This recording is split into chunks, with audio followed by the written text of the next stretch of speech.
Saludos y bienvenidos a todos. Welcome. Oh, my Lord. I got some North Carolina leftover. Welcome to the PGP podcast. Hey, Josh Tawad, proud principal of Memorial Pathway Academy in Garland ISD. Garland, USA, ready to rock and roll and learn from everybody out there. Today is our show number 2 of taking care of the temple. What temple? Not talking about on his day, a religious temple. I'm talking about your actual body. Because you know what? As people always say in many podcasts that I hear, you cannot pour from an empty cup. And so it's very important that we maintain that shell out there.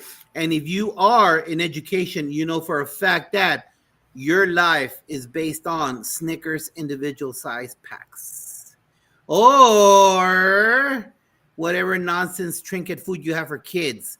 And you know when that little grumble goes in there, I think it's called the grilling. That's what creates the hunger. The grilling. Brian, did I get that right? The grilling. That's what causes hunger, and you just start snacking. And that's what. And it's true. And we'll talk about this later on. There is such a thing as the freshman 15 in education. It is. Sorry, and I could only tell you that because you know what? I'm a guy that has always battled his weight.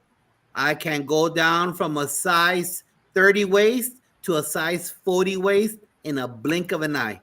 Just like that. It's a yo-yo. It's horrible. But you know what? It's one of those things that as educators, it happens because our cycles are so off in regards to eating, sleeping, everything, balancing work and family. And then what do we do when we get home? We don't want to cook. We're tired. And so what do? We order out. So it's those things that we're going to be addressing. But you know what? I'm happy to be back in Texas.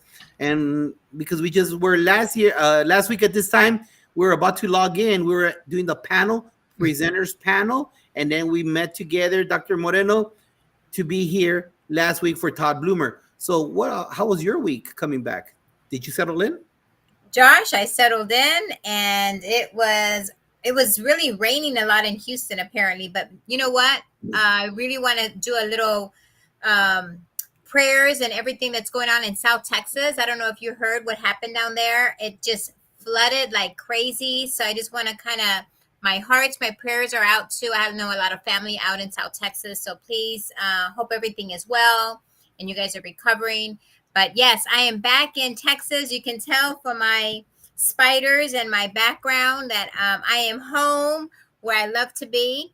And yeah, it was so nice, Josh. I can't believe how wonderful that conference was. And I want to thank you for inviting me. And I hope everybody out there, if you don't go out and visit conferences and grow your PLN, I can't tell you how many people I connected because of the podcast, Josh. I met almost everybody that we've interviewed and we've had on the show in person. I gave them hugs, like real hugs. So it was just beautiful. So thank you again for inviting me. But I'm home. I'm excited. And I can't wait to talk to our guest today. And that's the whole purpose of this podcast is to connect people. And jot this down. Next March, everybody in America that's seeing this, I highly recommend that you attend the North Carolina Middle Level Educators Conference. It is a national feel with the presenters at a local price. If you know what I'm talking about. So I highly encourage you to be there next year because a lot of top-notch talent is there. I would like to thank everybody for being here. Thank you for watching. Like and share. Follow the algorithms. I can guarantee you one thing. I am not driving my Lamborghini because of this show whatsoever. That's because of public education. That's why I have 2 Lamborghinis and a 5-story house. Just know that this show is about connecting individuals. And, you know, prior to the show, there's one of our guests that it highly motivates me. And I told Brian that, you know, I changed the format of the show because I learned from his show. And normally I do a Chinchilagua moment where I give 2 or 3, 4 minutes of my time thinking my thoughts. But you know what? Success breeds success. Iron sharpens iron, which is something I always state. And for the next 5 to 7 minutes, I think I should spotlight another educator who went above and beyond to ensure that he writes down, or she, Trelane, we had Trelane 2 weeks ago, writes down their thoughts, their experiences, so that we all can get better. So I introduce to you our guest out of sunny Florida, Dan Wolf. Welcome to the show, Dan. How are you doing? Doing well. Thank you both for having me. It's a true honor to be on here. Great. Hey, talk to the audience. Tell them who you are. Tell them about your books. Go. Okay, my name is Dan Wolf, and I am in Pasco County, Florida. I've been an assistant principal in different leadership roles for 27 years now. I am now the program coordinator, where I go ahead and oversee evaluations, and I look at evaluations as more of a growth model. And having had the experience as an administrator, I believe the biggest thing is giving that important feedback, heartfelt feedback to our teachers so that they continue to grow and learn. So that's part of my major emphasis within that. As Josh said, I'm also an author as well. I recently had a book a few years ago published called Becoming the Change, 5 Essential Elements to Being Your Best Self. And I believe wholeheartedly our greatest wealth is our own mental health. And we need to have that balance in our life. And the premise of the book focuses on the 5 areas of social emotional learning, which are those elements. And I look at it as like a moral compass. And in the center of that compass is your self-awareness, where you're knowing your inner self and what it makes us tick. It's like a mechanic who knows the workings of a car. We know the workings of ourselves. And then on each of the 4 cardinal directions, you have self-management, which is where we are in the driver's seats of our minds and our thoughts. We control our own destiny. We also have social awareness, which is allowing us to look at things through the lens of others. Again, having that more acceptance and unity. Relationship skills, which is huge. It is because we can't do things on our own. But in order to have a great relationship with others, we need to have a great relationship with ourselves. And then last but not least is responsible decision making. And as author and blogger Seth Godin said, decisions are choices. And we all have choices in life, and we have to look at it through those different lenses to make the best decisions possible. And the premise of the book is where you go ahead and take your own self-assessment and where you are in the 5 different areas. And based on that, if you ever remember the book Choose Your Own Adventure, where you'd go ahead and, at the end of the chapter would choose where you wanted to go within the book. That is how the book is set up. So this book, at the end of every chapter, if you're focusing on self-awareness, and let's say you want to get better in that, at the end of the chapter, it's going to ask you, where do you want to go now? You can go back to self-awareness or choose a different part of the book, because your adventure is your own life, and you want to go ahead and continue to grow. I'm a big proponent of social emotional learning because we talk about the whole child all the time. Academics to me is the lock, but SEL is the key. That is to go ahead and have them get ready for the real world out there, to go ahead and learn from one another, grow, to be able to have those debates in a manner where it's respectful, and really you want to have that well-rounded individual. So that's the premise of the book, and it all started from a blog that I had for Becoming the Change. And to date, I have over 950 blogs written towards that, where I take a famous quote and then apply it to one of the 5 areas and give my take on it, and then have time for others to go ahead and reflect on what it means to them. Because quotes in our lives, I believe, they mean different things at different points in our lives based on our experiences. So that's essentially the book within there. You can find it on Amazon. It's available even on Kindle as well. And hope you check it out. And it's great to be here. And thank you for that time. Thank you, Dan. Hey, how can people reach out to you, get a hold of you? What's your social media? Sure. So for Twitter or X, it is at Serve, Lead, Inspire. It's without the E for serve because of character limits. Not that I can't spell, but and then I also have on Instagram, Serve, Lead, Inspire Always. And on Facebook, it's just Dan Wolf, as well as on LinkedIn. So I'm on all the different social media outlets within there, and I'd love to connect. Awesome. Thank you for being here tonight, promoting your awesome book. You know what? We've had experience for a couple of years already, brother. And I know that if you get a hold of that stuff right there, those thoughts, that analyzing self, that SEL component that we know we're doing strong in the schools, you know you can only become a better version of yourself. Hey, thanks, Dan. Thank you for being here tonight. I appreciate you, brother. God bless you. Thank you so much. Appreciate it too. Thank you for having me. And we have our guest. I don't know where Mari went. I think her spider attacked her and ate her. Because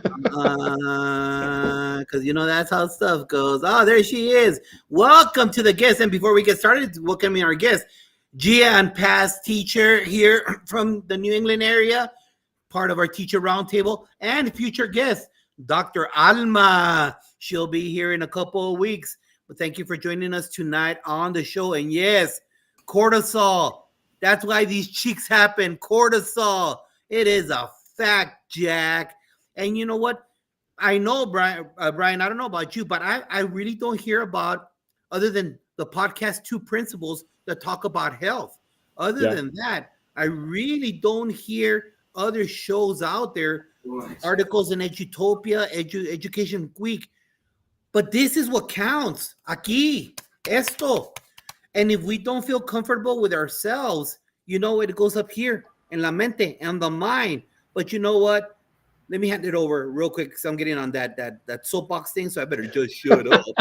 Hey, Dr. Moreno, take it away.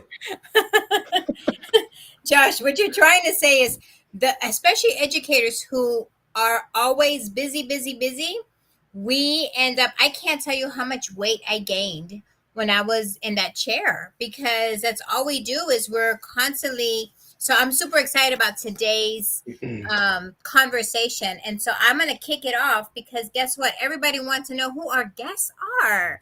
So I'm going to start off with El Profe. Sir, can you go ahead and just give the audience a brief background on the different roles you served in education and which one was your favorite and why? Sure. So good afternoon, everybody. Buenas tardes a todos. Español. So I started out as a Spanish teacher, did it for over a decade. And then I served as a dean of students for a year at a brand new charter school that opened up. And then I served as a middle school principal for 3 years at a K through 12 charter school. And currently serve as a Spanish teacher again. My favorite role was the middle school principal because it really gave me an opportunity I just love middle school students, middle school families, middle school teachers, middle school everything, because middle school was the best time of my life, although some people can't say that it was the best time of their lives. So for me, it was the middle school principal. And even when I taught Spanish at the middle school level, it was just a great time, period, just because you go in, you communicate high expectations. Those kids love you. You don't try to be their friend. They love you. So middle school was just my forte. And I don't know why educators are scared about middle school. I have no idea. And so many people, I work in colleges too, and they're always saying, I want to be an elementary teacher. I want to be an elementary, administrator, everything elementary. And I was like, what happened to high school? And they're like, I don't even want to talk about middle school. And I'm thinking, to me, that's fun. That was super fun for me. I enjoyed it. People were reliving their middle school days. That's probably why they feel that way. I think it's the hormones. I think they're afraid of the hormones. But guess what? High school kids have hormones too. It's just big kids and little bodies, right, Josh? I mean, that's just the way it is. So awesome. Thank you so much, Profe, for sharing. Brian, talk to me, sir. Talk to me. Give the audience a brief background on the different roles you served in education, which one was your favorite and why? All right. So I'm Brian Carpenter. I'm from Abbotsford, BC, Canada, just about an hour outside of Vancouver, where the Olympics were in 2010. Lived in Canada my whole life, grew up in Calgary. And before I became a teacher, I was a research scientist. I got my Master's of Science in Chemistry. So did that at the University of Calgary. That moved me from Calgary to British Columbia. And I worked at a local pharmaceutical company. So we were a little company that could, and that little company that could got, I had a hostile board takeover and a change and all that stuff that goes along with being successful, but then other people thinking that they just want to get the money out.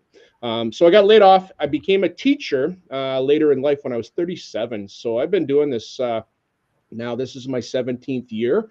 So I'm getting up there. But I've been I started in the high school program and taught in two of our local high schools.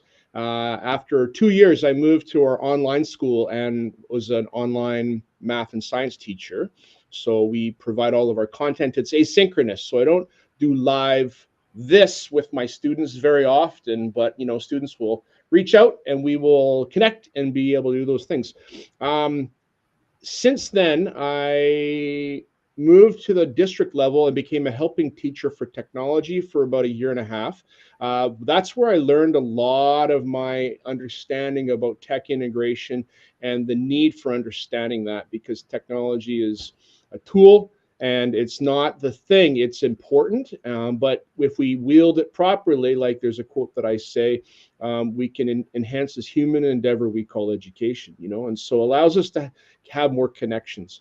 I came back from that job, back to my current school, the online school, and my boss said, "Hey, I've got an opportunity for you to do some face-to-face work with a small group of students." And since then, for about 8 years, we've been doing some face-to-face small cohort work. I am at a K-12 school, and I was proud to say even now, I still work from the K level all the way to the grade 12 level with our students. And it's a lot of fun to walk into the K classroom, and see the little ones, and then turn around and be doing chemistry, grade 12 level right away back in my online space. El Profe, I think what you said is that middle school kids just love you, right? And I think that's the part that scares people, is because there is relationship that happens, right? And the kids are not afraid of that. And you get into high school, you get out of grade 9 and into high school, and you get too cool for school, and it's all about image and stuff like that. Whereas middle school, so I think that's why the middle school is so much fun. All right. Awesome. And my favorite role is my current one right now, where I get to work with our grade 6 to grade 10 students, every week, and in a classroom face-to-face setting, teaching them technology and graphic design. That's so cool. That is awesome. And you said you're in Canada? Yes. We are going international now, Josh. I love it. I love our panel today, because now we have perspective from another country and really kind of bring it home, right? So thank you so much for joining us today, gentlemen. I know our audience is really going to enjoy, especially kind of hearing it from another country and their perspective, because sometimes we don't get to hear what other countries are doing, right? And so I'm glad that you're bringing that perspective to our audience this week. So thank you. Take it away, Josh. You're muted. I saw it and I came out. I couldn't stop it. The finger went through there. Hey, big shout out to Shika. We broke bread twice. They're part of the Fantastic Four. This is the bookend of the Four podcast. We've got Coach Hurt at 10 o'clock Eastern on Facebook Live. We've got Shika and Tammy, the Doctors, at 10:30. Principal Cafele at 10:55. And we're the bookend of the Fantastic Four, the PGP podcast. Welcome, Shika. Thank you for being here. All right, guys. Real quick, before we get into the whole temple aspect of it, because we're going to talk about the very first year. How was your first year in the classroom, Brian? Well, my first year in the classroom, like I said, I was like 38 years old when I started teaching. The classroom was actually the easier part of my life, because we had 3 kids when I started teaching. And so, like I was transitioning from one job to another, and just the weight of having this responsibility and getting it right was pretty heavy. So my first year of teaching, my first 6 months was actually pretty easy, because I had one course that I got to teach 3 times a day, and I had a prep block. So that was really nice. That was a gift. The next fall, I had 4 different courses that I needed to teach, and I'd only taught 2 of those prior. And and I didn't have a prep block, and I was like, how do you do this, right? And so it was it was pretty heavy, but I enjoyed it. And in that first year, there was a senior teacher that reached out, and if I think we'll talk about that a bit later, that just challenged me to make sure that I was doing okay and taking care of the temple, because if you don't take care of the temple, it doesn't work out. Most definitely. Profe, ¿qué pasó? So I actually was young when I started teaching.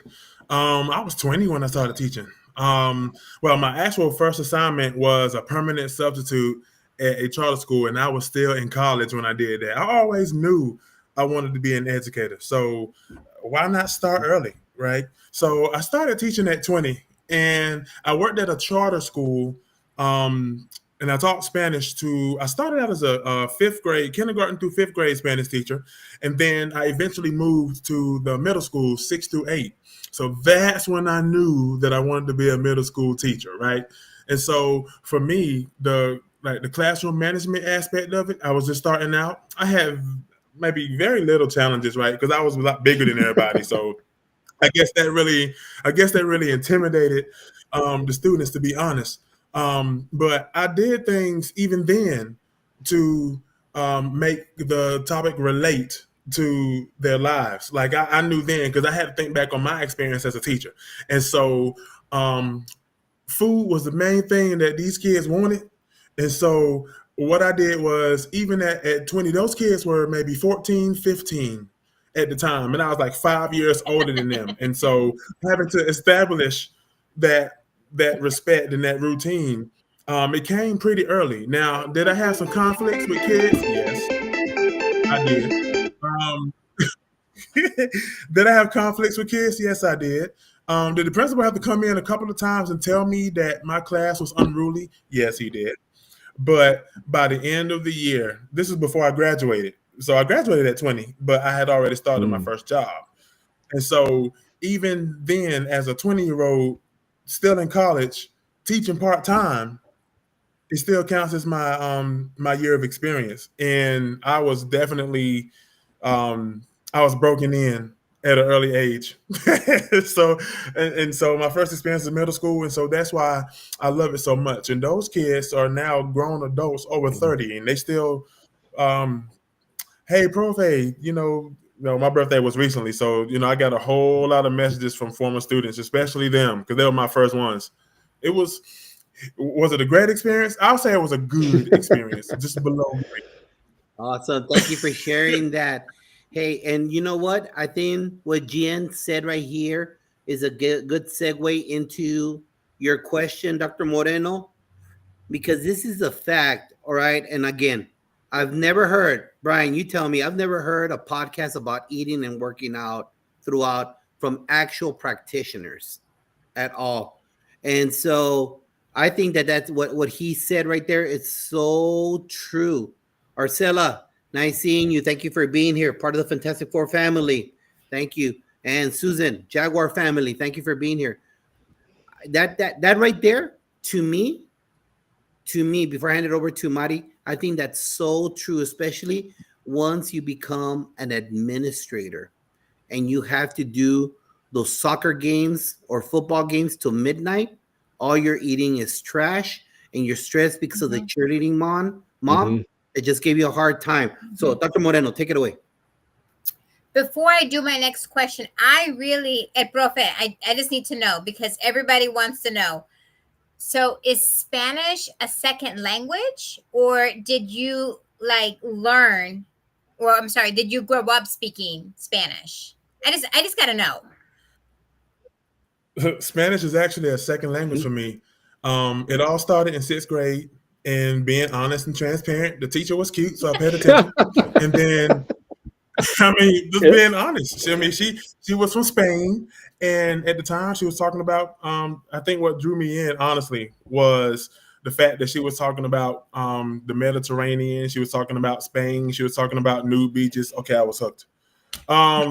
So just being honest, because being a kid at the time, it was like, wow. But then honestly, when I grew up, I had a lot of friends that spoke Spanish, and then I think I became fluent for the first time, fluent when I was 15. like right after I had taken like the first 2 Spanish classes in high school, and really just started, applying it and speaking it and applying it. But yeah, it's a second language for me. And then what made me want to be a teacher was the fact that I was tutoring students all the time who needed help with Spanish, even like in high school and in college. And I studied it in college, and it just added on to what I already knew I wanted to do. And besides, myself being an African-American man, you don't see too many African-American males that speak Spanish. So it's something different and something unique. So I said, why not? When people see me, they're like, "Oh, you're the football coach, or you're this teacher or that teacher." No, well, yo hablo español, and they're like, "What?" No, I get it, because most people won't know, right, that you spoke Spanish. I get it, because you see me and people think I'm Indian for whatever reason. I mean, I went to the store and someone was talking about me in Spanish, and they're like, "Y esta que se cree," right? And I'm thinking, I understand what you're telling me. Right. And then one quick thing. I was in the grocery store. This was like a couple of years ago. Sorry, Josh. I was in the grocery store like 10, 12 years ago. And this little kid was talking to his mom, and he was like, "Él es gordo." Like, saying he was fat, right? And me being mean back then, I was like, "Dubas," I said, "Gordo también." Like, you're gonna be fat too. and the kid was like, "Oh my goodness," because like for some reason in my community sometimes people think that when people are speaking another language, they're talking about them. Yeah. So I'm like, hey, that's another reason why I learned Spanish, because if somebody's talking about me, I know what they're saying. So it's just a really good inspiration for everybody to hear, because you learned this from middle school. So if you dedicate, and I think there's a lot of teachers out there who teach middle school that can really inspire, and you're that person, you're that role model to say, look, if he can do it, then pay attention, and you too can learn Spanish, because it's being bilingual is so important. So I'm sorry. Hey, Dr. Moreno, hold on. Dr. Moreno, hold on. Before you ask this, because I have heard on other shows, this is not medical advice. We are not physicians. Mm-hmm. We are only bringing to you the life of an educator that has a physical routine. If you want to start something or take care of your temple, go seek advice from a physician who really doesn't study that, but go see a physician so they could guide you better. Whatever we tell you, it's our point of view, what we do. We're not here to give you advice and tell you what to do. No. So don't report me or don't report the show. We're not providing medical advice. Dr. Moreno. Thank you, Josh, because that is important to have a little disclaimer, because that's important. So, guys, I want to know, and Brian, we're gonna start with you, okay? Okay. So, Brian, what or how did you start your exercise journey? How did you start, or what did you do to start your journey? All right. Well, I grew up with a dad. My dad, he was into doing weights and going to the gym on a regular basis, and the discipline of doing that, right? And so that was an important thing that I observed growing up, of the need to have routine. I worked in the chemistry lab as a scientist, and then I became a teacher. And, life was really full, and the little ones, my kids were little, and I didn't take care of myself. And it was about just going to work, coming home, being dad, and just, rinse, wash, repeat, do it every day. And it wasn't until I was, probably 2018, probably about 10 years in, that I took note and said, you know what, I got to do something about how I'm doing. My metabolism was good. I wasn't putting on a lot of weight, but as I get older, the weight starts to come, and I had to do something about it. So my wife and I, actually, on one of our anniversaries, we went out for dinner, and the kids weren't home. And on our way home, she goes, "Why don't we stop at the gym and go get gym memberships?" I'm like, okay. I'm like, that's an anniversary present. So we stopped and we signed up, right?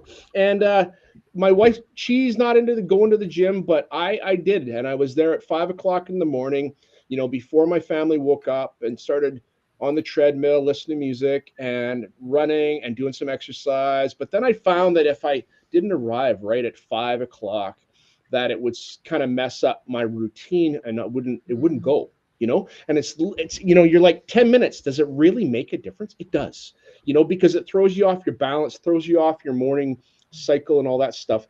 And I said, how can I exercise without paying money and learn something at the same time? And I started listening to podcasts, but I didn't listen to them while I was at the gym.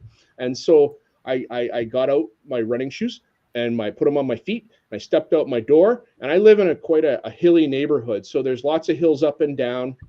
And I started walking, and with headphones in, my earbuds in, I started listening to podcasts, right? And so that's where my Fresh Air at 5 podcast comes from. And it's about making sure that I'm getting some activity in my day.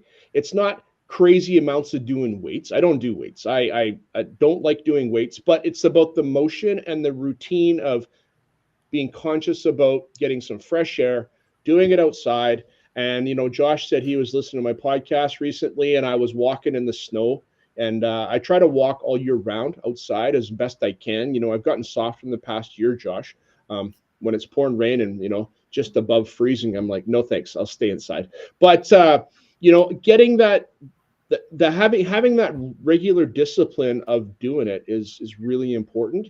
And then, now that I've got my podcasts and I've been doing it for a while, I kind of feel like I gotta go out and listen to something, because I gotta talk to my audience, and it's accountability. It's kind of this bizarre accountability that I have people that expect me to talk about something. And how do I do that? I do it while I'm walking. I don't listen to a lot of podcasts while I'm driving. So, it's mostly while I'm walking. So. Awesome. Thank you. And I think the key words that you're talking about is having a routine, right? Because we have to kind of build it into our day. And you're right, 10 minutes makes a big difference. Huge difference. Yeah. El Profe, how about you, sir? What or how did you start your exercise journey? So for me, I had always been a bigger guy, and I didn't really take my physical fitness seriously until started back in 2015 when I went into the hospital for I was waking up to go to work one day as a teacher, and my heart was beating really fast, and so I had never had like any blood pressure meds or anything like that before. So it was when I went to the doctor, I found out that I had atrial fibrillation, which is like when my heart beats really fast, AFib, they call it for short. So when they prescribed me some blood pressure medication, I made a decision that day that I would slowly but surely start the process, because one thing I've learned in this process is that whenever I had expectations of losing weight quickly, then if I saw the weight not, coming off, then it was discouraging. And so I was just like, okay, well, I know I'm going to be, it is what it is. But then I got my first leader role in 2020, right before COVID. Well, it was when COVID hit. And then so me and my family relocated, to the western part of the state. And then that was when I went to the doctor and found out that I was diabetic for the first time.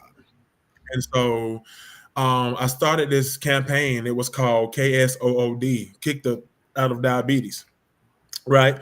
So that was, for me, was the start of this slow but sure process. I've learned that getting healthy and weight loss is it is a crock pot process and not a microwave. I love that. So crock pot.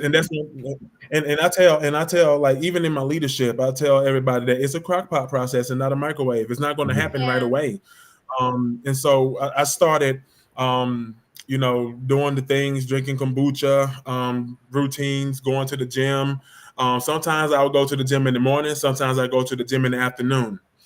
But then that was 3 years. So from 2020 to 2023, wasn't really losing any weight during that time. I was going to the gym and I was, doing all those things, but it was eating for me, because like we all talk about, when you don't really have enough time to really eat anything healthy, you'll eat anything.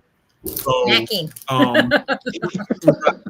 So in 2023, my family and I relocated back to the eastern part of the state for me to obtain a leadership job, and it didn't pan out. And so I'm going somewhere with this. So during that time, I was discouraged. I started. I went haywire on sodas. Mountain Dews was like my favorite soda at the time. I was working out and doing all this, but still it came down to eating, right? So back in July of 2023, we were in the middle of closing the school down that I moved here to start in the first place, and it was just a rough time in my life. So I went to the pool to do some water aerobics one day, and then I'm feeling weak and weird. So I went to the ER and found out that I went into diabetic ketoacidosis, or DKA. So my blood sugar was close to 1,000, right? So I was in that hospital bed for about 3 days. And in that 3 days, that was when I said, I'm changing up just about everything. Sherrod, don't drink any more sodas. Don't go haywire on sweets. So I started creating it. So once I got out of there, of course, I got prescribed insulin and everything. So that's when I started intermittent fasting. That's when I started. My first meals would be after 12, and I would eat between 12 and 8, sometimes 12 and 7, and sometimes 12 and 9. It just depended on the day. So I would eat for 8 hours and then fast for 16. And so that gave my body time to digest the food that I had eaten. And so drinking water, if I have to have a soda, it's a 0 sugar soda. Dr. Pepper's my favorite. And really going to the gym. And that's when I started. The gym is a mile from my house. So that's when I started going, doing my workouts. I have an app on my phone that's called Caliber. And that app really helps with helping you to establish routines. So Caliber is a very good app. So I started using that, started really watching what I eat, eating in an 8-hour time period. And then after that, finding the sauna sauna is definitely my area of solace. Like, I love going into the sauna, and I can sit in that sauna for about an hour at a time. It's just an opportunity for me to think and meditate and get on the Insight Timer app. That's my app that I use for meditation. And so I think July of 2023 really spearheaded this process of weight loss. And so since I started, truly back in 2022 is when I started with this weight loss journey. I am currently 150 pounds down because of all those things that I started. That is amazing. And I know there are times where I mess up, and that's okay, because it's not going to be a perfect process, and it's not going to be a microwave process. It's a crock pot process. So that's what I'm telling myself. I'm glad you said that, because there's so many people that actually start something and they just don't see any progress. And then what happens is they derail, and then they're like, well, didn't work. And then they just kind of like not do anything. But I think for you, I think it was because something happened physically to your body that you had to do something about it. And folks out there in the universe, we don't want to get there, because as educators, we work so much. That chair, if you're a principal out there, you're constantly doing stuff, and we got to take care of ourselves. If not, that's what happens to us. Because look, here we are snacking. That's all we do sometimes when we're so busy. But so I know Brian was talking about having a routine, and he went every morning at 5:00 in the morning. Profe, you went in the morning or went in the afternoon. Guys, I think what we're trying to say is you have to be physical. You have to do something, whether it's in the morning or afternoon, whatever works for you. Just do something and make sure that you're taking care of yourself in the process. Josh, this was amazing. Go ahead, Brian. So we talk about the difference between intensity and inconsistency, right? And intensity is about, I'm going to go to the gym every day for this week, and I'm going to just kill it every day. But then you get exhausted, and you're like, no, I won't go on Monday. I won't go on Tuesday. I won't go on Wednesday. And then before long, you haven't gone for a month. And so, it's like cramming for that test, right? Talking to our students about study habits is very much about how we take care of our bodies, right? And we have those tests that happen. But if we have done our work up to doing those things, then and that consistent discipline every day is so important. And what we put in our face, that's as important as getting the feet moving and having activity, right? So good. Okay. So true, so true. Welcome, Dana. Thank you, Ms. Williams, for being here again. Jefe is a proponent at the end of every show. He tells us, eat right and get on the treadmill. He does not like going to the gyms. He likes walking around New Jersey in whatever temperature, like you, Mr. Canada man, like you, sir. And Sheikah, hey, Brent, new guest here, part of the show. Thank you for being here on X. Thank you for following us. And you know what, Prophet, for me, like I told you, since I was a little kid, this is my life with weight. I measure me by my clothes. When I get the fat clothes on, I know I've got skinny clothes and fat clothes. Hey, tell me you know what if you understand what I'm talking about, say I understand. I got fat clothes, skinny clothes, and narcissist clothes. What I mean by that? When I like lose a lot of weight, I got that nice tailored stuff, all right? And that's fact. If you understand, you know what I'm talking about. But you see, for me, for my ectomorph body, I need to hit different modalities. Yes. But for my most important of exercise, and that's where we're gonna head into our next question right now. For me, it's bottom line. What I stick in my fat face. I'm not good with sugars. I will quickly blow up. And Mexicans love sugar. We have so much beautiful sugar. And then our treats are so great. Yes. And they're part of our culture in Hispanic schools that everybody has that damn thing. Yes. And then you get like a little sweet bread. Oh, I'm only gonna get the corner of it. Lies. You're lying to your fat face. Lies. You're really gonna eat that and another one. And so it's very important that for me, I don't know about you guys, but my clothes tell me where I'm at. I went carnivore for I'm at carnivore right now for the last 6 months. And I'm already down. I think I was close to 255. I think the last check was 227. Crock pot. Yeah. And it goes by my clothes. This used to be a tight, extra large. It's not anymore. But that's the way my body works. And by the age of 54 that I am, we understand our bodies, right, Brian? We know what the hell we need. If I really want to go back to my size 30 weight, not at 54 anymore, but I have to count calories. But my body will sculpt. I will quickly sculpt because of that. And Sheikah says, Jefe says exactly, he likes walking out in the street so he doesn't have to wear his mask, his N95 mask. And she said, I threw my fat clothes out so they won't be an option anymore. I don't know. You're braver than me, Sheikah. You are braver than me. I have four. I have 4 fat clothes. I have 4. So if I'm going to get fat, I can only wear 4 outfits. That's it. Welcome. Hey, George. George, welcome to the show. Past guest, thank you for being here. Part of the Happy Show. We have a Happy Show 3 coming up. You're gonna be amazed, just like that panel, but that's in the future. And so my question to you right now, Profe, is what modality do you use for your workout? Which George likes to work out. That guy, he just turned 50. He looks like he's 23. What do you prefer? Do you prefer weights, cardio? What does your body tell you, sir? Or do you do a combo of both? Or is diet what you stick in your mouth a priority? What do you do? So it's a combo. What I stick in my mouth is definitely priority number 1 because I look at it like an 80-20 process, right? 80-20. So 80% what you put in your mouth and 20% how you work out. That's the way I look at it. So for me, what I put in my mouth is part of it.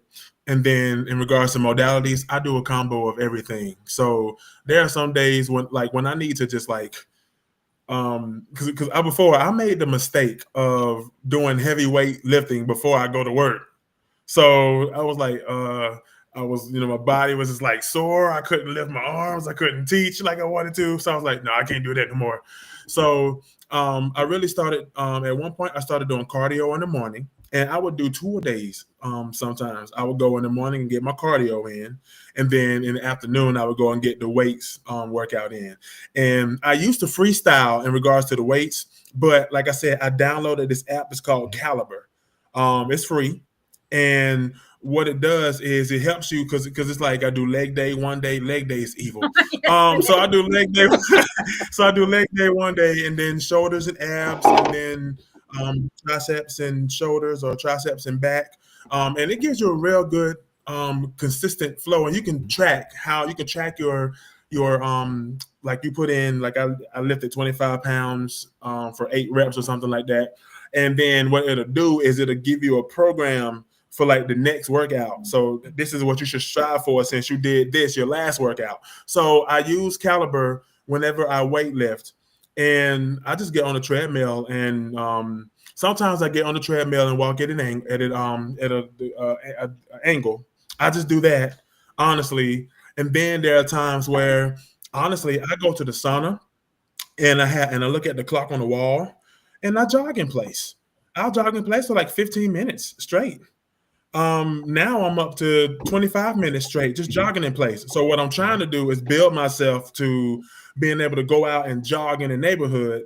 And then my goal next year, when I turn 40, I want to be fit AF at 40. And then I want to do my 5K, my first 5K. That's my goal for next year. So just doing all this. So really it's a combination of cardio and weights. But my body tells me I have so much like hanging like excess fat or whatever that I need to tone it.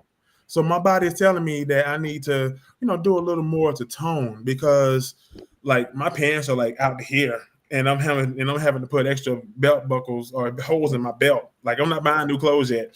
My wife tells me, go buy some new clothes. I'm like, no, I'm not doing that yet, because I want to see my progress, and I can't do it by scale. I do it by clothes, just like you said, Josh. So yeah, it's just a combination of things. It's not just one solid thing, but the intermittent fasting piece really helps. Like my first meal is not until 12 or 1 o'clock in the afternoon sometimes. But I do find myself sometimes eating a bowl of oatmeal before noon. I just, I start my 8 hours right there. But it's just keeping because when I was working and I was doing intermittent fasting, I don't like to eat before I go to work, and I don't even like to eat lunch at work because I crash, right? And so I would just drink plenty of water and have my big gallon jug with me with lemons and cucumbers in it. And all I did was just drink the water, and it kept me full until it was time to eat.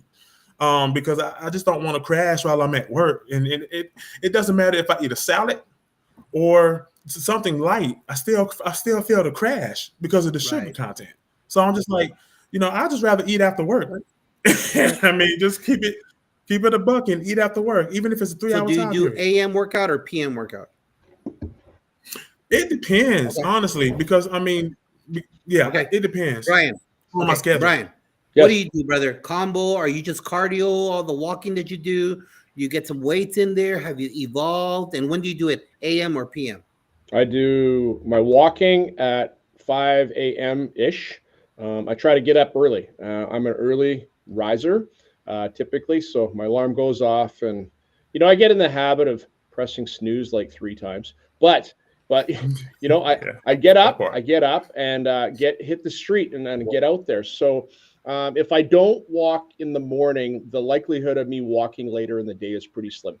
But I will kick my butt out the door if I haven't, and try to get out and get at least probably how far is that? About 2.5 miles 3 miles, a day in my neighborhood. Some days I was doing up to 4 miles. Takes me about an hour to do that. So that's important. Also being mindful about my diet. That's the majority of it, right? And, my wife and I were working on eating well. We don't eat a lot of fast food.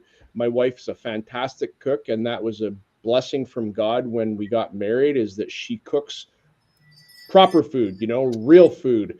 And we don't eat out of boxes often, like real vegetables and fresh food that we eat. So I'm thankful for that. But then on the flip side of that, if we eat too much of that, then that's not a good thing either, right? So being thoughtful about what we eat is really important. I agree with you, El Profe, about that. But yes, I should diversify my exercise routine, but it's what I have now, and if I try to change it up, it might stop. So I'm just going to keep on doing my consistent thing.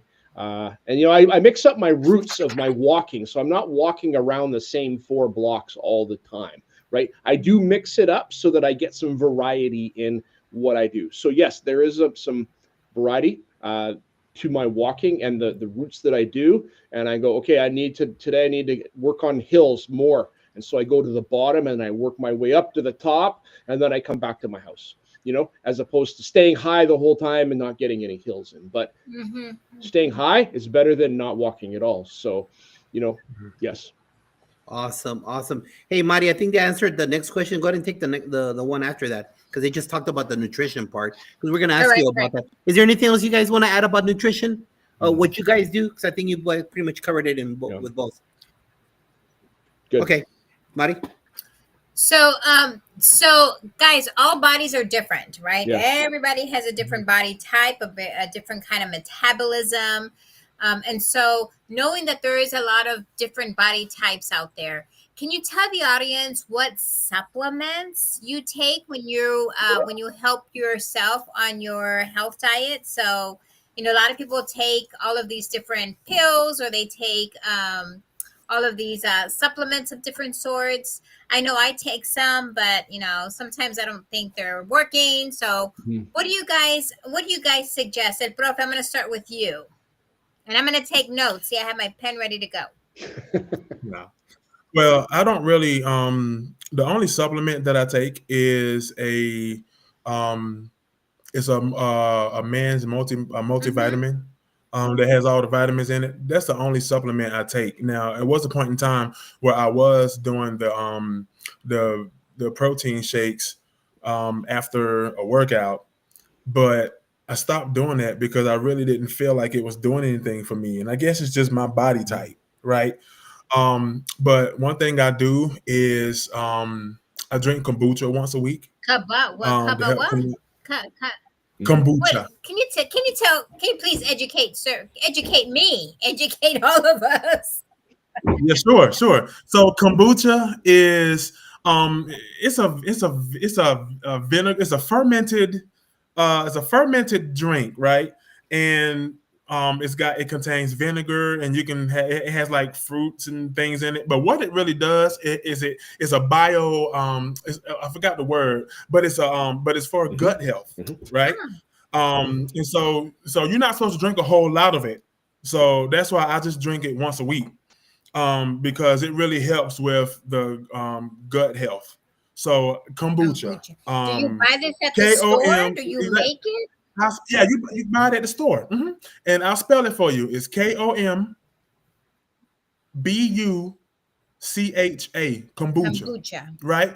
And it's really good for gut health. So I drink that once a week, like early on a Monday. So then probiotic. Thank you, Constance. That's the word I was looking for. It's a probiotic drink, and it's really good for gut health.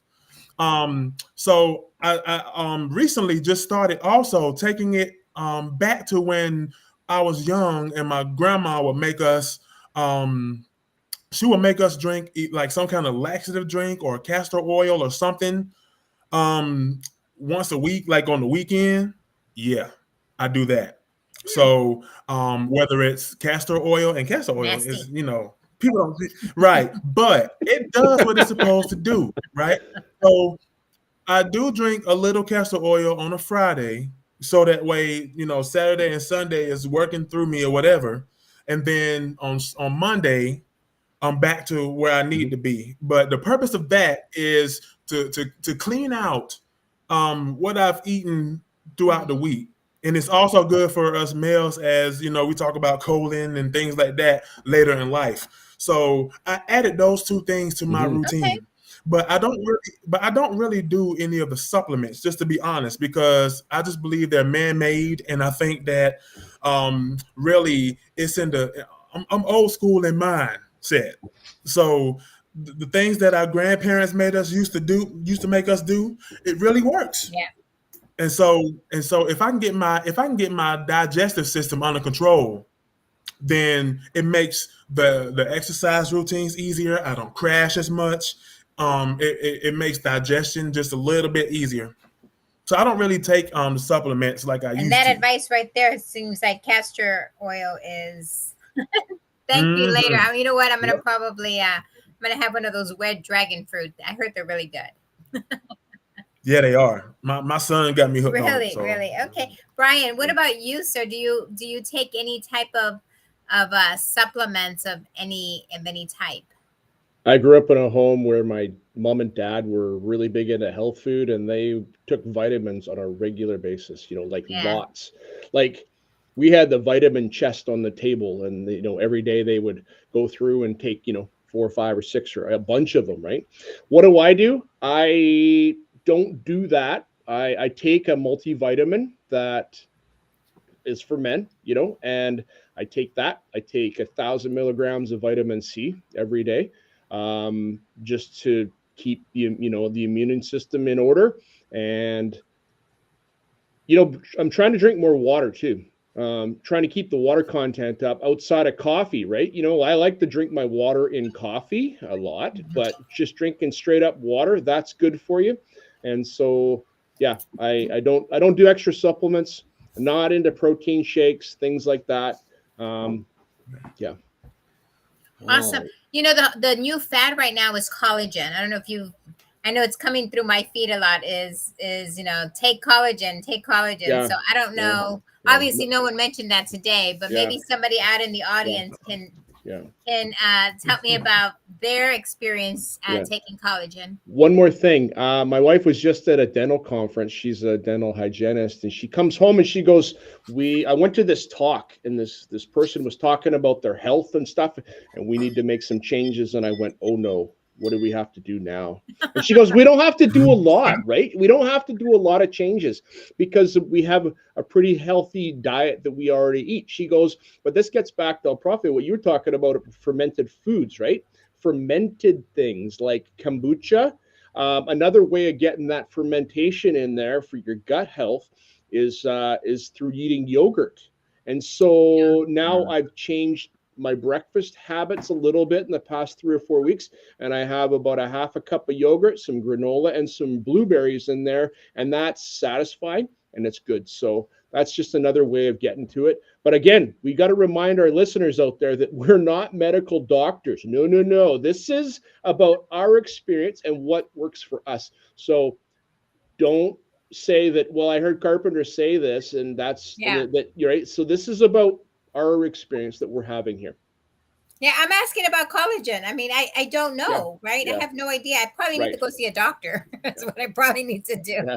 Dr. Sheila Houston in the chat says that she takes collagen. Yeah, I'm gonna send her a message in a few minutes and tell her how is it going for her. Yeah. All right. So sorry, can I add something right quick? Go. After a meal, I try to drink hot water with lemon. Okay. So what that does is that kind of helps to, just a cup of hot water with lemon kind of helps to start the digestive process too, especially that lemon. So just want to add that. And just so you all know, well, I kind of contradict everybody. I drink like 50 supplements per day. And that's it. And the whole thing in the end, I'm glad you said that, Byron, because this is our journey. Yes. Yeah. His body is not his body, is not my body. And us seasoned individuals, we already know what's going on. We're not looking to be shirtless at the beach. We just want health, longevity for our families. Yep. And whatever gets us to that point, we're not bar hopping anymore because we would just be dead for the next 5 days. But what we're doing is trying to make sure that we take care of our shell. That's the point of this whole conversation. Constance Sherrard, thank you for being here.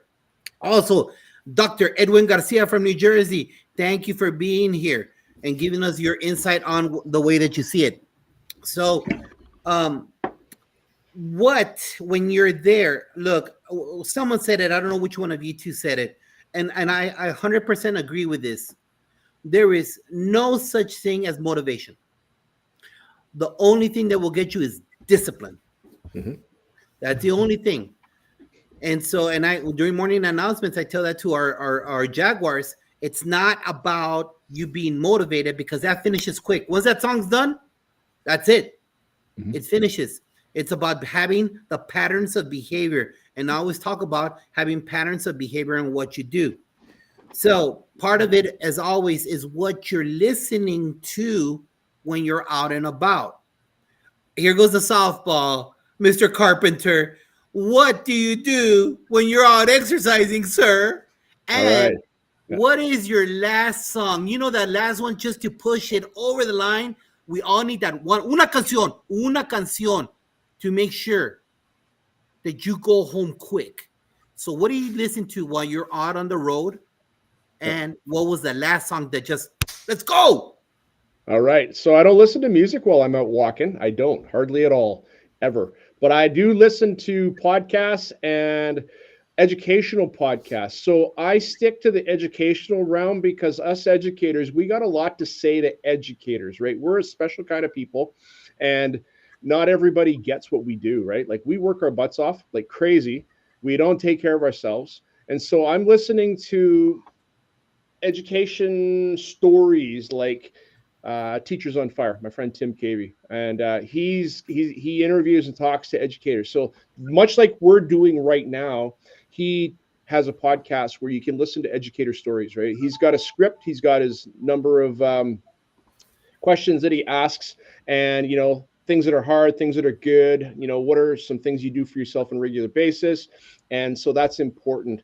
I listen to teacher mindset training, like how do we train our minds so that we can be better teachers, right? Teach Happier with Suzanne Daly. She has a quick about 8 to 10 minutes a week, and it just gives you a little thing to think about that can affect your perspective as you move through, right? I also listen to educational technology podcasts, because being in our field today with all the technology, being able to stay up on top of that's important, and it allows me to do trainings and things like that with others. It's about having those good habits, right? And so back to what started Fresh Air at 5 for me was going to the gym, but it was about managing work and life balance, right? And there was a book that I read by Sarah Johnson and Jessica Johnson and Jessica Cabine called Balance Like a Pirate. It comes out of the Dave Burgess family and of books.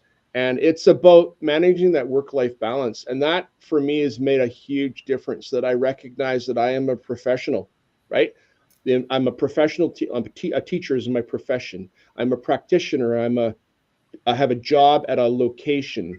I have my personal life, which is my family and all that. And then I got my passion, which is outside of those other three things, I hope, right? That I have something that I'm passionate about doing that is not education, right? And so being mindful about that passion, we, like our eating habits, can get away on us and we don't think about those things, right?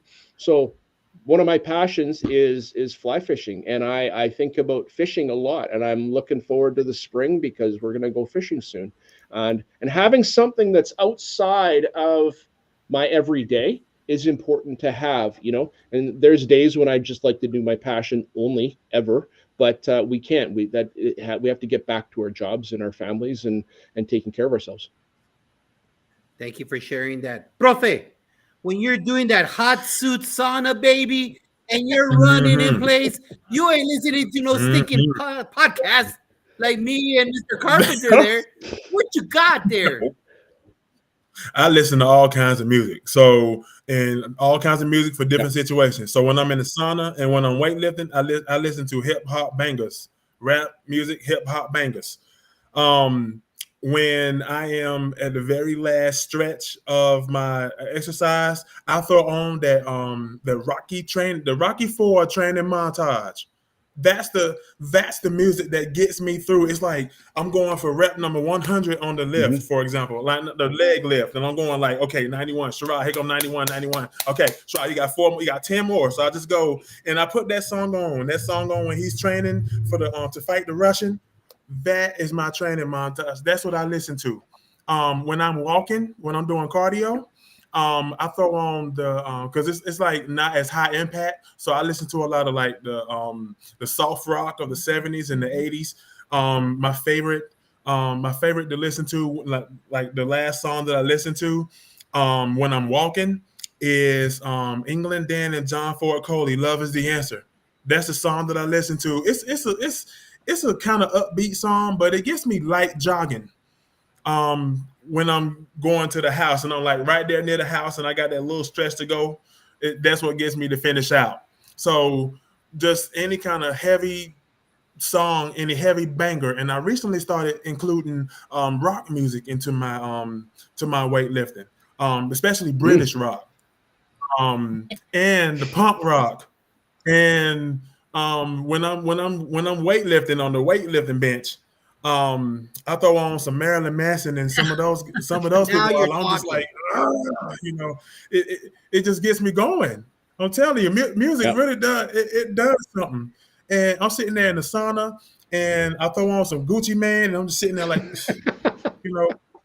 it just helps me to pass on the time. Yeah. Like next thing you know, I'm in because, like I said, I can sit in the sauna for about an hour at a time, and so the guys are like, "Man, you crazy? How can you sit here for an hour?" Because I'm not thinking about anything. I'm listening to my music, getting in that zone, right?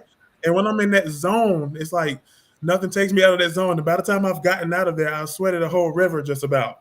But it does what it's supposed to do. Music helps me. All right, Dr. Moreno. Hey, whoever's there out in the universe, tell us what you listen to when you work out. Go, Dr. Moreno. Yes, I want to hear all about it because I know when I spent a week with this guy right here, it's all he was listening to is in the car in North Carolina was rock music.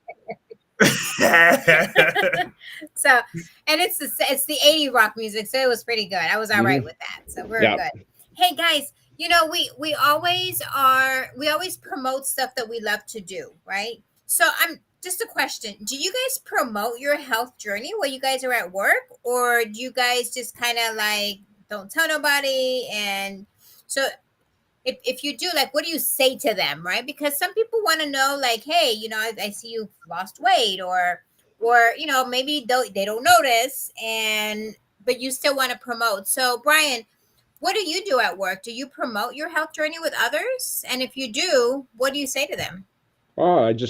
They ask, how are you doing today? And I'm going, fabulous. Like my opening is pretty good usually. And they're like, why? I'm like, well, I got up this morning and I was out on the street and I did my walk. And so they know that I'm a walker, and I just talk about the walking as a consistent everyday thing. And, then I sometimes talk about things I've learned, which is part of my physical activity routine. Do you suggest maybe having others walk with other people, probably like socially, to kind of get them started? Is that what you think maybe will help people start walking? It might be good for that. I find that if I'm walking socially, I'm not walking fast enough. Like I don't keep my pace up, right? So it depends on who you're walking with, but that could be helpful, right? Having somebody to work out with, having community is important, right? My community is inside my earbuds in my head because it's going to be. You don't want to talk to nobody. No, I don't want to talk to you. People. I've had 3 or 4 guest walkers on Fresh Air at 5 because my buddy was like, "Hey, can I walk with you?" Tim Cavey, he asked me, "Can I walk with you?" And I'm like, "Okay." So then I had to figure out how he could listen to what I was listening to. And I'm like, okay, here's the rules. We're listening to a podcast and we're not talking. And then you're going to reflect with me and do the things that I do because that's part of my routine. And, so I don't have a lot of guests on my podcast for that reason. Yeah. Okay, cool. Thanks for sharing. What about you, Profe? What do you do? Do you promote, not promote, or do you do what my buddy over here says and don't want antisocial and want to walk by himself? Well, I mean, being honest, I do like to walk by myself. Because like I said, I want to stay on track too. But Honestly, I don't really promote. People say that they notice. You know, they tell me that they notice, like, oh man, you what are you doing? Like I see a difference from last year or whatever. Sometimes I don't feel it. So when people tell me that, it's like, well, what are you doing? I said, well, I just tell them what I'm doing. This when I promote. Like I just intermittent fast. I'm not saying that as a, you know, that you should go and do it, but you know, consult with your doctor first. But it's just what I do. Because I don't want to eat during the day and crash. That's the reason why I do it. And then talk about the gym. So I don't really promote it, but when people ask, I just, you know, tell them what I do.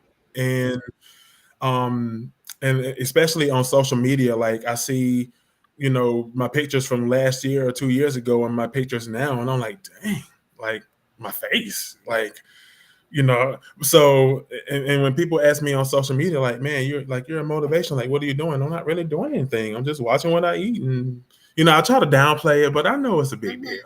You know, like for me, my love language is words of affirmation. So you know, I just like when people tell me that, you know, it just motivates me to keep going, and hopefully I motivate them. Awesome. And you know what? These smartwatches are amazing. Because when you sit too long, sometimes it'll tell you, hey, you need to get up and move around. And when you're in a big campus, you know, I was in a big campus. I would walk all the way to the trailers, to the temporary buildings, and see how things are going out there and those kinds of things. So guys out there in the universe, sometimes, you know, we can start kind of building ourselves as well.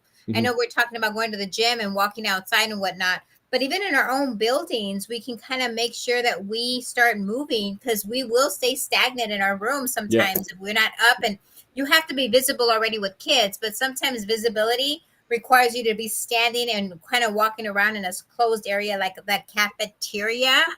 But actually being intentional and kind of walking further away, going out to the, you know, the football stadium if it's adjacent to your building, and walking out there and making sure there's no skippers out there, you know, that'd be a good thing to do. That's right. Gosh. Go ahead. I just want to add one more thing. So when I was a middle school principal on my campus, the middle school was on the bottom floor of the building. So the elementary school was in the middle, and the high school was at the top of the building. It was a 3-level building, and so I stayed I think I got to the point where I think I learned this from I was listening on Saturday morning with Principal Kafele, and somebody came on and said that they ditched their office for a mobile office. And so at that point, I ditched my office for a mobile office, and I would walk around, and I would always go in the classrooms. I think I spent like 70-80% of my time in the classroom, but there were times where I wanted to go and see, you know, what was going on in the elementary classrooms or in the high school classrooms. And instead of taking the elevator, I took the stairs. But when I first got there, it was like, nah, stairs ain't happening. And I sat in the office quite a bit. But then as everything started taking place, really just taking those stairs and going up and going down really helped too, in terms of getting your flights of stairs in. Yeah. And then getting your 10,000, your 10K steps in. Josh is really good at that. Look at his social media. He brags about that all the time. I feel sometimes horrible, because I'm thinking, how many steps do I have? And then the last thing is the school that I worked at too. They have it's on a hill, like it's on a mountain, like it's on a hill, and so they have a mountain bike trail. It's a really nice mountain bike trail at the school, and so I would take the mountain bike trail just to walk on it, and it was like 2.3 miles of trail. Okay. So that kind of helped too. And you know what? El Profe is being very humble. And I like to tell the audience out there, it takes a real man to do what he does. Let me repeat that again. If 52 people see it right now that we have, or normally like 1,500 people see our shows throughout the week, that's a man. And that goes into my next question. You see this cat right here? What he does is he takes his shirts off. And he takes a picture of him all out in the open, baby. And he shows before and after. Ese es un hombre. That's a man. It's not a man showing his six-pack. It's a man working on his life. It's a man working on his spirituality. Because no man his weight is going to be in a sauna walking for 15 minutes. That's a man right there and deserves a lot of props, a lot for what he does. And that is a great example for other people that have excuses. Mhm. And there are no excuses other than what we do in life is having the discipline. Because let me guarantee you, that donut will be there on Friday. Will you be at the gym before that? And so it's very important that you promote it out there. And like El Profe said, and Shika, my goal is to hold myself accountable. Every day is 10K at least, 10K. But you see, those 10Ks and working out will contradict me if I'm eating crap. Mhm. So everything that I'm doing is being a big contradiction when I'm sitting my fat ass down and having an apple pie.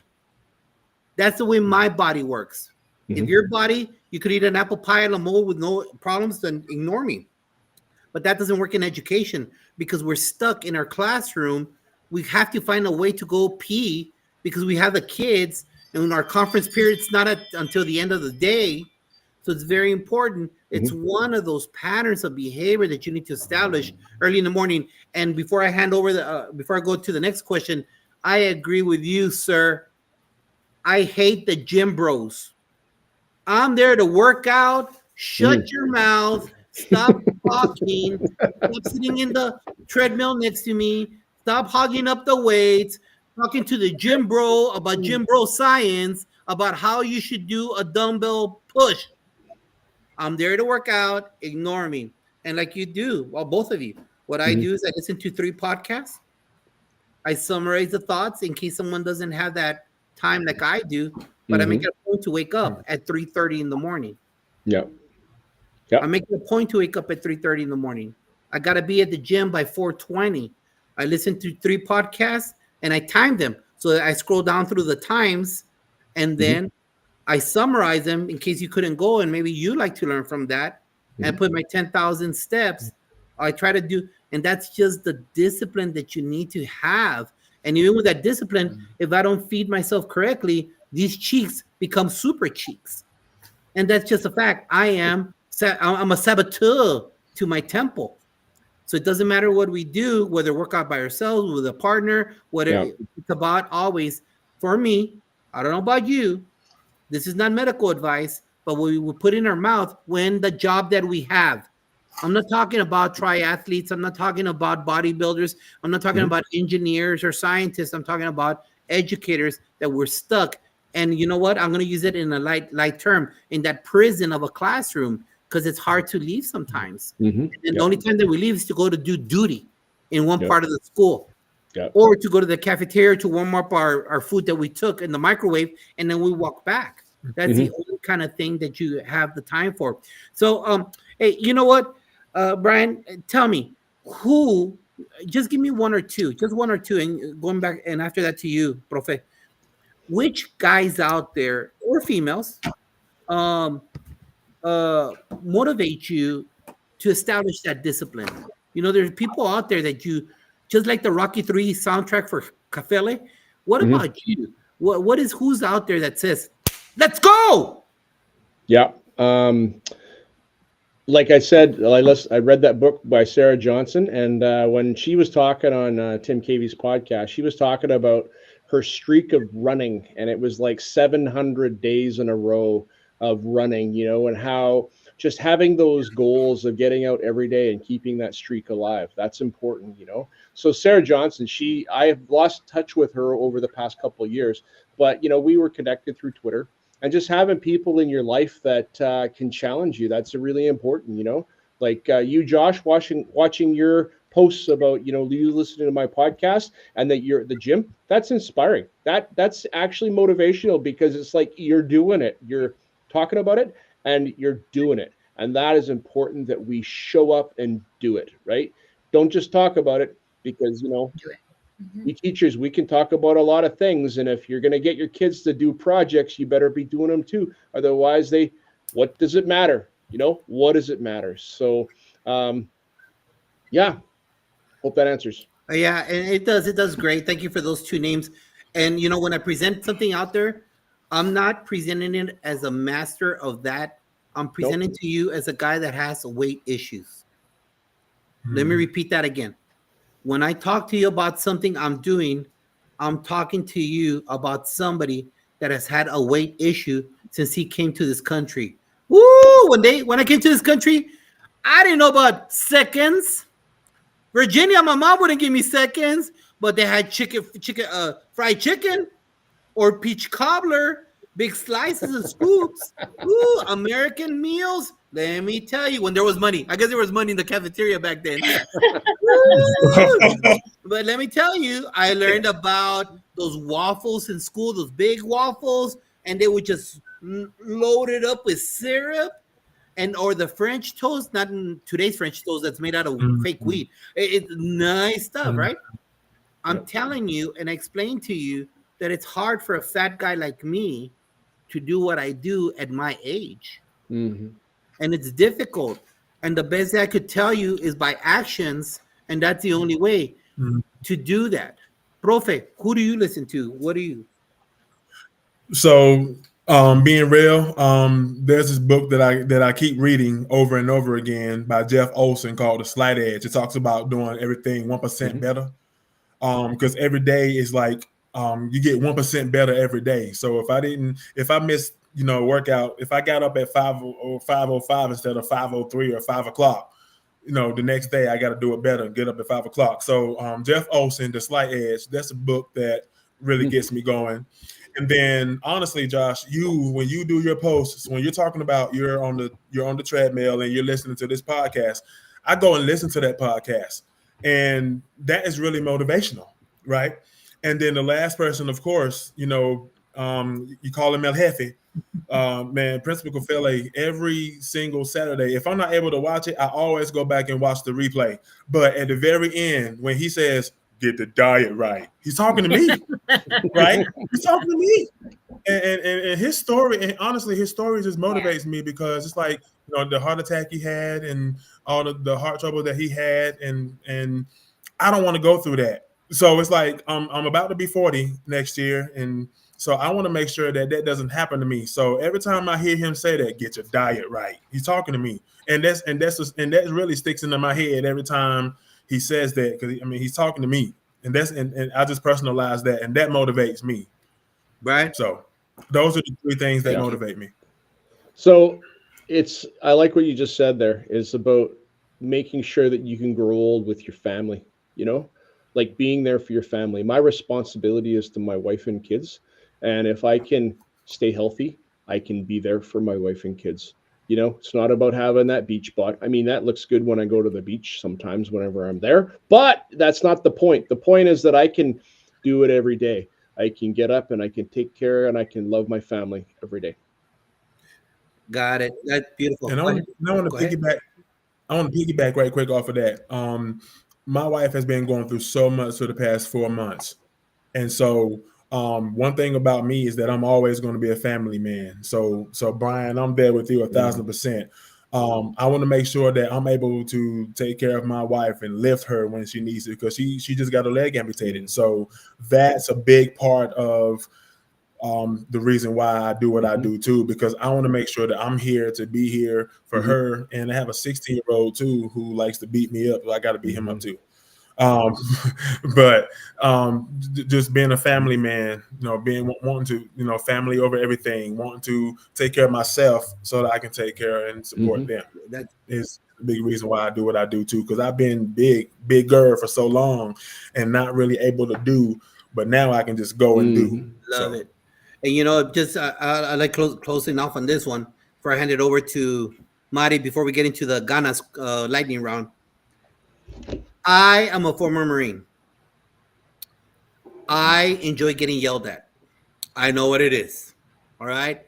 So at 3:30, after I snoozed it twice, and my wife is hitting me because I woke her up because of the snooze. It's like, get up. Why are you? Yeah, right. You know what? I'm gonna tell you one thing. You could listen.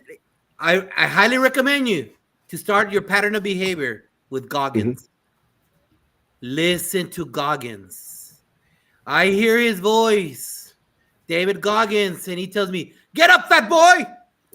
Get up!" If you're a fat boy, you know what I'm talking about. You need that. If you're a guy with weight, you know you need to be yelled at. And he says, "You're a loser. Get up, fat boy." Because that David Goggins was a big guy, and this guy runs like triathlons every day, like literally every day, and his knees are shot. He has no more knees, but he's still running out there. He's showing with actions that it's all up here. Yeah. Dr. Moreno. 80s. All right, you guys, last question. So it's a fill in the blank question. Super easy. And Profe, we're going to start with you, sir. So I Okay. want you to finish this statement. And Okay. that is, when I do not want to work out, I blank to ignite my motivation.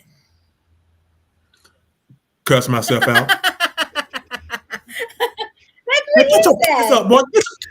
I do that for real. I do, and it helps. All right, you cuss yourself out. All righty. Okay. How about you, Brian? What do you say? Let me say the question again. So finish the statement. When I do not want to work out, I blank to ignite my motivation. I kick my butt off the couch or out of bed and get to the end of my driveway, and then it all gets better because that first 5 or 10 steps makes the hugest difference in getting moving. And once you're moving, it helps. Yes. Yeah. You know what? That is so true. I can tell you, I was, I just had a long day yesterday, a really, really long day yesterday. And right before this podcast, I was on my bed and I was like, oh my God, I have to finish up what I'm doing. I have Monday, I have to work tomorrow.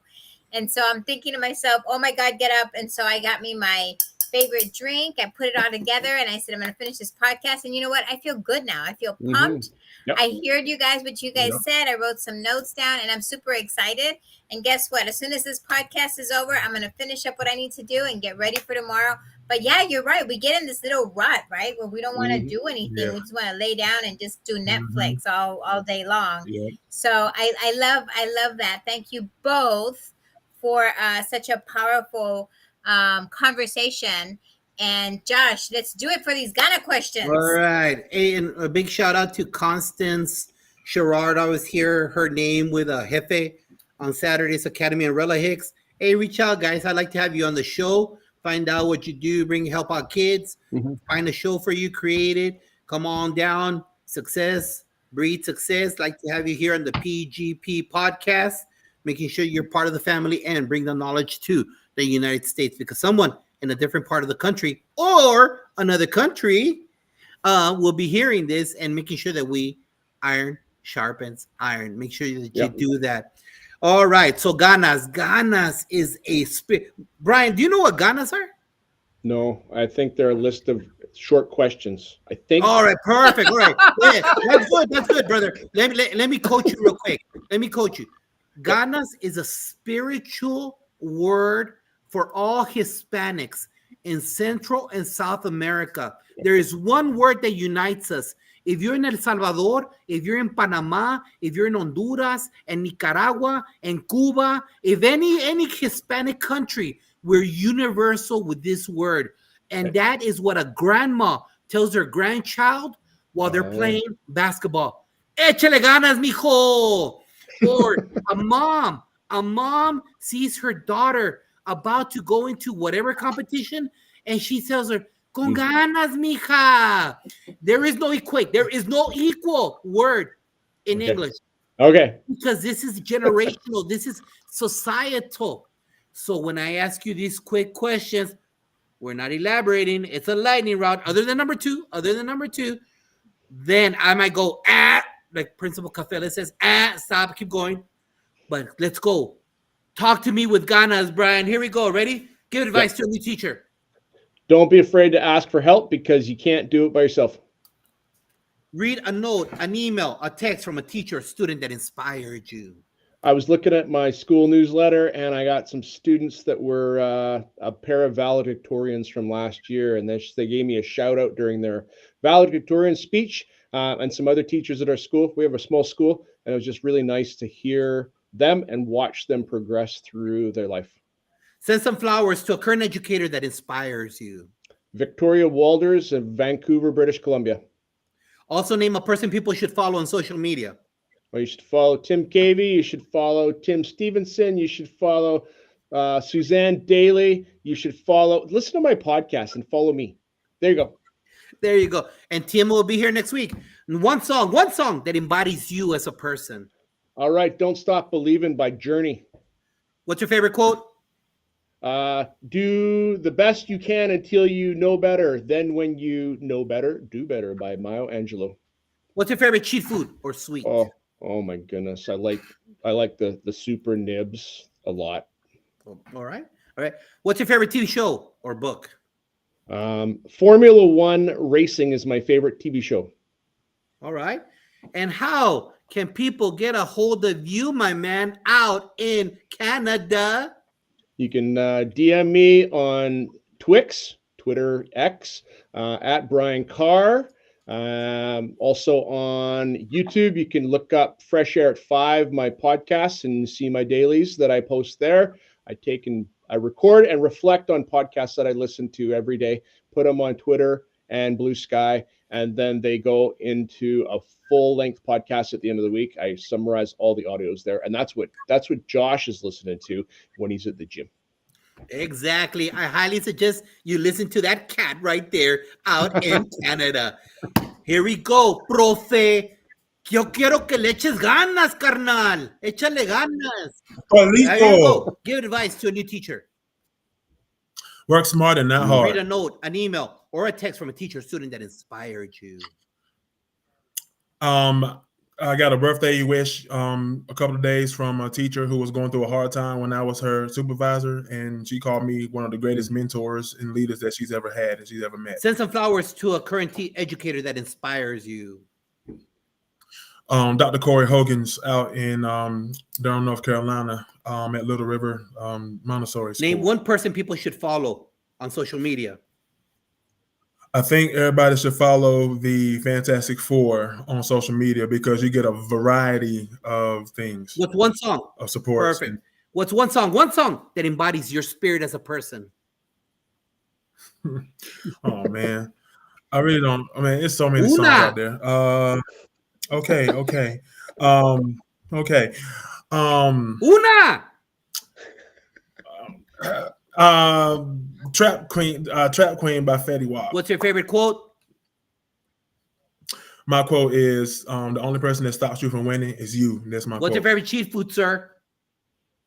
Oatmeal chocolate chip cookies. Agreed with pecans. What's your favorite TV show?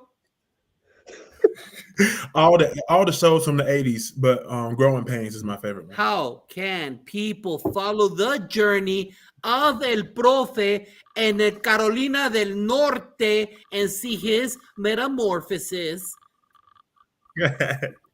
On X, Instagram, and Facebook, all Profe Laws. Exactly. Panel, thank you for being here today. Appreciate it. It was an awesome show. Hold on tight before after we hang up. And next week, hey, I gotta learn about educators from other countries. So next week, if you want to learn about education, the education system in New Zealand, Trinidad and Tobago, Canada, and Cameroon, come on over to the PGP podcast.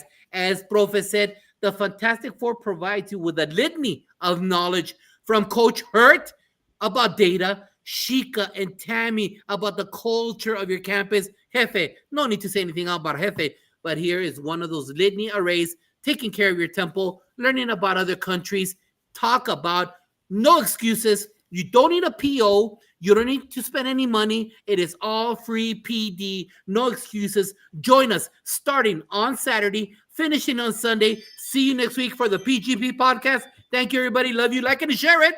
And we'll be seeing you next week. Say goodbye, everybody.